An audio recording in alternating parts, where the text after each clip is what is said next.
Salutations. Le conflit entre l'Ukraine et la Russie et l'OTAN est en train de basculer vers une troisième guerre mondiale. Et selon les informations qui commencent à sortir, le régime ukro-nazi de Kiev a mené une opération de tentative d'assassinat contre le dirigeant russe Poutine au Kremlin. Des drones ont explosé contre la résidence de Poutine à Moscou. Et les informations sont confirmées. Sans plus tarder, je vous mets ici la vidéo qui va s'afficher et ensuite, je vous explique.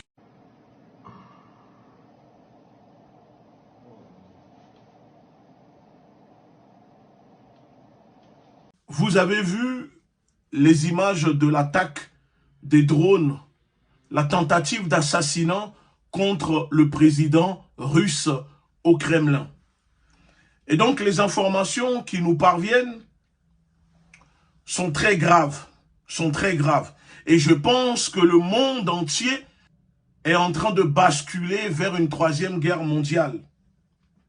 Alors on apprend, selon la presse russe et quelques médias étrangers, que Kiev a mené une opération cette nuit, c'est-à-dire dans la nuit de mardi à mercredi, visant à assassiner Vladimir Poutine selon le Kremlin.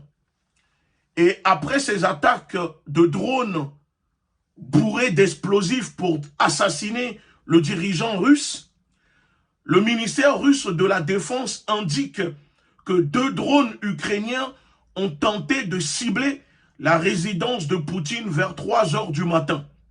Les drones ont été abattus à l'aide de systèmes de défense. Il n'y a pas de victimes. On apprend aussi que des instructions ont été envoyées aux bases aériennes d'Engel et de Chaïskova pour préparer un certain nombre de Tu-22 au départ et des attaques de missiles contre certains administratifs à Kiev. Et donc, ces attaques-là auront lieu peut-être cette nuit. Nous sommes en train de basculer vers la troisième guerre mondiale. Le conflit vient de changer de visage. Les États-Unis tentent de vérifier les informations selon lesquelles l'Ukraine a tenté en vain de tuer le président russe Poutine avec des attaques de drones sur la résidence du Kremlin, rapporte CNN, citant un responsable américain anonyme. L'Ukraine, pour le moment, n'a donné aucun avertissement de l'attaque aux États-Unis. Si elle était effectivement impliquée, à déclarer le responsable. Immédiatement après les déclarations du Kremlin concernant une tentative d'assassinat contre le président russe à l'aide de drones, la télévision finlandaise a rapporté que Zelensky restera en Finlande plus longtemps que prévu.